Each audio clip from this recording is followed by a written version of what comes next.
یہ محافل پاک کا انعقاد کرنا، ہمارا یہ اہتمام کرنا،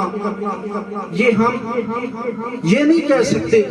کہ اللہ کریم ہماری ان محافلوں کا محتاج ہے یا اس کا حبیب ہماری محافلوں کا محتاج ہے، بلکہ نہ تو اللہ کو ہماری ان محافلوں کی ضرورت، نہ اس کے حبیب کو ہماری محافلوں کی ضرورت، بلکہ ہم تو اللہ کریم کے گھر کے اندر بیٹھ کر اس کا اور اس کے پیارے محبوب کریم علیہ السلام کا ذکر خیر کر کے اپنی بخشش کا سامان پیدا کر رہے ہوتے ہیں، ورنہ اللہ کو اور اس کے پیارے محبوب کریم علیہ السلام کو ہماری نیاز مندیوں کی ضرورت نہیں۔ اللہ نے تو خود اپنے کریم آقا علیہ السلام کو جو کچھ بھی عطا کیا بے مثل و بے مثال عطا کیا۔ اللہ کریم نے اپنے محبوب کو علم دیا تو بے مثال، حلم دیا تو بے مثال، جمال دیا تو بے مثال، کمال دیا تو بے مثال، تقوی دیا تو بے مثال۔ اللہ کریم نے اپنے محبوب کو اپنا یار ابو بکر دیا تو بے مثال، عمر دیا تو بے مثال، عثمان دیا تو بے مثال، علی المرتضیٰ دیا تو بے مثال۔ ارے میرے اللہ نے 14 صدیوں کے بعد اپنے محبوب کو اپنا دیوانہ امیر المجاہدین علامہ خادم حسین رضوی دیا تو بے مثال۔ سرور کہوں کہ مالک و مولا کہوں تجھے، سرور کہوں کہ مالک و مولا کہوں تجھے، باغ خلیل کا گلے زیبا کہوں تجھے، اور تیرے تو وصف عیب تراہی سے ہے بری، حیران ہوں میرے شاہا کیا سے کیا کہوں تجھے۔ اور اللہ نے تیرے جسم منور کی تابشیں، میں جانے جہاں میں جانے تجلا کہوں تجھے، اور رضا نے ختم سخن اس میں کر دیا کہ خالق کا بندہ خلق کا آقا کہوں تجھے، خالق کا بندہ خلق کا آقا کہوں تجھے۔ اور کریم آقا علیہ السلام کی محبتوں کے چراغ اپنے سینے کے اندر جلائے رکھنا، یہ ہر کسی کے پاس کی بات نہیں، بلکہ چراغ گولڑا پیر نصیر الدین نصیر شاہ صاحب رحمت اللہ تعالیٰ علیہ، کیونکہ میرے دوست احباب جو علماء کرام تشریف فرما ہے، ان کی بھی نسبت گولڑا شریف سے ہے۔ میرا اللہ ان کی یہ نسبتیں، ان کی یہ محبتیں تعصب قیامت اپنے مرشد خانے کے ساتھ قائم و دائم رکھے۔ احباب گرامی، چراغ گولڑا پیر نصیر الدین نصیر شاہ صاحب رحمت اللہ تعالیٰ علیہ آپ ارشاد فرماتے ہیں، تھی جس کے مقدر میں گدائی تیرے در کی، کہہ دیجئے سبحان اللہ، تھی جس کے مقدر میں گدائی تیرے در کی، قدرت نے اسے راہ دکھلائی تیرے در کی، اور میں بھول گیا نقش و نگار رخ دنیا، آقا جب صورت سامنے نظر آئی تیرے در کی، اور آیا ہے نصیر آج تمنا یہی لے کر، پلکوں سے کیے جائے صفائی تیرے در کی، پلکوں سے کیے جائے صفائی تیرے در کی۔ احباب گرامی، ہم یہ نعتخوانی کر کے اپنی بخشش کا سامان پیدا کرتے ہیں، ورنہ کریم آقا علیہ السلام وہ ہستی ہیں کہ جن کے متعلق خود اللہ رب العزت نے ارشاد فرمایا، وَرَفَعْنَا لَكَ ذِكْرَكَ، اے میرا محبوب میں نے تیرے لیے تیرے ذکر کو بلند کر دیا۔ آؤ تسکین جان زار کی باتیں کریں، آؤ تسکین جان زار کی باتیں کریں،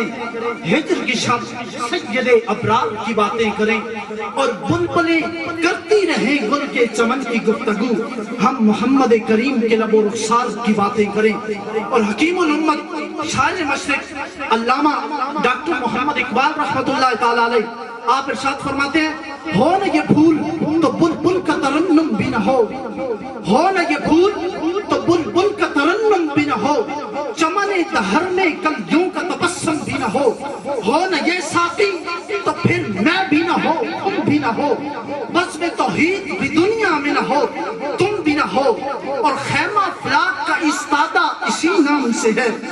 سرکار علیہ السلام دی گال کر رہے ہیں، خیمہ فلاک کا استادہ اسی نام سے ہے، نبض ہستی تپش آمادہ اسی نام سے ہے، چشم اقوام یہ نظارہ ابد تک دیکھے، رفت شان رفعنا لک ذکرک دیکھے، اور ورفعنا لک ذکرک کا حصایا تجھ پر، ذکر اونچا ہے تیرا بول ہے والا تیرا۔ اللہ کریم قرآن مقدس کے اندر ارشاد فرماتا ہے، کل بفضل اللہ و برحمتہ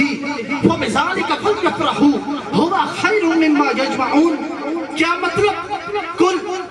اے میرا حبیب آپ اپنی زبان نبوت سے ارشاد فرما دیجئے بفضل اللہ، جب اللہ کریم کی بارگاہ ناز سے اس کا فضل آ جائے، وبرحمتہ، اور اس کی رحمت آ جائے، یا باری تعالیٰ پھر کیا کریں؟ فرمایا فبذالک فلیفرحوا، مومنوں کو چاہیے، مومنین کو چاہیے کہ وہ خوشیوں کا اظہار کریں۔ احباب گرامی، اللہ کریم نے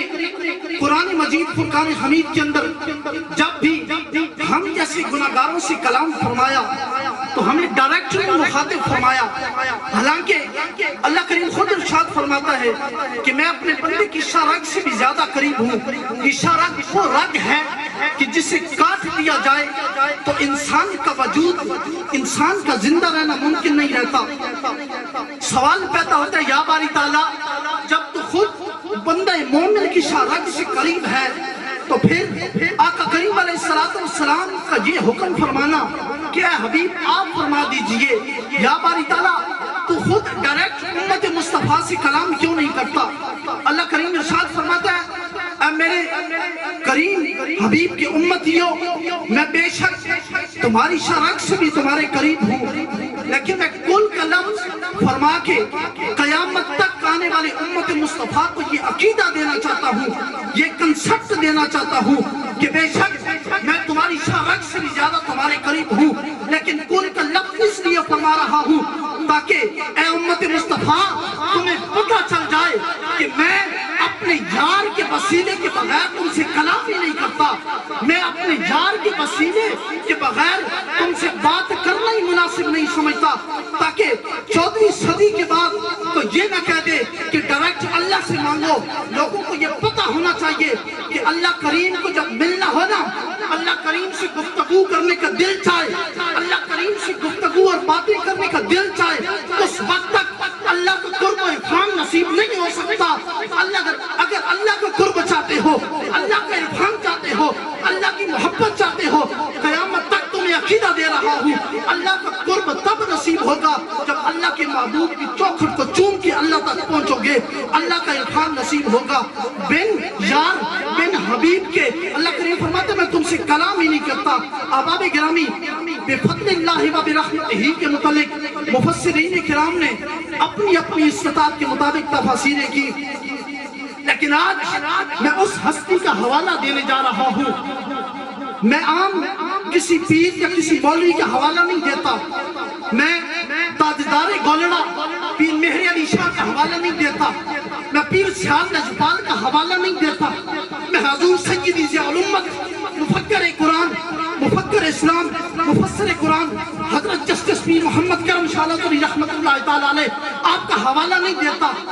کیونکہ ان ہستیوں کا حوالہ تو وہ مانے گا نا پروردگار عالم نے تصوف کے ساتھ جس کا سینہ روشن کیا ہوگا۔ میں اس ہستی کا حوالہ دینے جا رہا ہوں جس ہستی کا حوالہ سن کے کسی کو اعتراض کرنے کی گنجائش ہی کوئی نہیں ہوگی۔ میری مراد مفسر اعظم حضرت عبداللہ ابن عباس رحمت اللہ تعالیٰ علیہ آپ ارشاد فرماتے ہیں فضل سے مراد پروردگار عالم کا قرآن ہے، وَبِرَحْمَتِهِ، اور رحمت سے مراد اللہ کریم کا پیارا محبوب ہے، اور اللہ کریم کے پیارے محبوب کریم علیہ السلام کی آمد پر خوشی کا اظہار کرنا یہ کوئی 14ویں صدی کے سنیوں کا بنا ہوا رواج نہیں، بلکہ یہ خود اللہ کی سنت ہے اور اللہ کے پیارے محبوب کریم علیہ السلام کی سنت ہے۔ احباب گرامی، ہم ان محافل پاک کا انعقاد کر کے اپنی بخشش کا سامان پیدا کرتے ہیں۔ اللہ کریم ہمارا یہاں بیٹھنا اپنی بارگاہ ناز کے اندر قبول و منظور فرمائے۔ احباب گرامی، اس کے بعد میں دعوت خطاب دینے جا رہا ہوں۔ میری مراد واجب الاحترام پیکر اخلاص و محبت برادر محتشم حضرت علامہ مولانا قاری احتشام الحق گولڑوی صاحب، میں انتہائی ادب سے ملتمس ہوں کہ آپ تشریف لائیں اور کریم آقا علیہ السلام کی بارگاہ ناز کے اندر مدح سرائی فرمائیں۔ اور وہ کیا مدح سرائی فرمائیں گے جن کا ذکر خود ازل سے میرے اللہ نے بلند کر دیا۔ احباب گرامی، ایک مرتبہ صحابی رسول سرکار علیہ السلام کی بارگاہ ناز کے اندر بیٹھے ہیں، 14ویں کا چاند چمک رہا ہے۔ صحابی کے ذہن میں یہ خیال آیا کہ میں آج دیکھوں تو صحیح، چیک تو کروں کہ کس کا چہرہ زیادہ روشن ہے؟ صحابی رسول عرض کرتے ہیں میں کبھی چاند کو دیکھتا، کبھی سیدہ طیبہ طاہرہ سیدہ بی بی آمنہ سلام اللہ تعالی علیہ آپ کے لال کی مایہ ناز رفعتوں کو دیکھتا، آپ کے وضحا والے چہرے کو دیکھتا، پھر کبھی میں آسمان کی طرف نظر اٹھاتا، پھر اپنے محبوب کریم کو دیکھتا۔ احباب گرامی صحابی رسول عرض کرتا ہے میں بار بار یہی مشق کرتا رہا، یہی پریکٹس کرتا رہا، بالآخر میں اس نتیجے پہ پہنچا، اس رزلٹ پہ پہنچا کہ چاند کے چہرے پر چھائیاں ہیں، میرے پیارے محبوب علیہ السلام کا چہرہ بھی صاف ہے۔ احباب گرامی آقا کریم علیہ السلام کی محبت ہر کسی کو نہیں ملتی، بلکہ اعلیٰ حضرت مجدد دین و ملت پروانہ شمع رسالت شاہ امام احمد رضا خان فضل بریلوی رحمۃ اللہ تعالی علیہ آپ ارشاد فرماتے ہیں فضل رب العلا اور کیا چاہیے، مل گئے مصطفیٰ اور کیا چاہیے، دامن مصطفیٰ جس کے ہاتھوں میں ہو اس کو روزے قضا اور کیا چاہیے، اور ہم کو اپنی غلامی کی دے گئے سند بس یہی عزت و مرتبہ چاہیے۔ احباب گرامی میں دعوت خطاب دینے جا رہا ہوں حضرت علامہ مولانا احتشام الحق گولڑوی صاحب، کیا تشریف لائیں اور کریم آقا علیہ السلام کی بارگاہ ناز کے اندر عقیدہ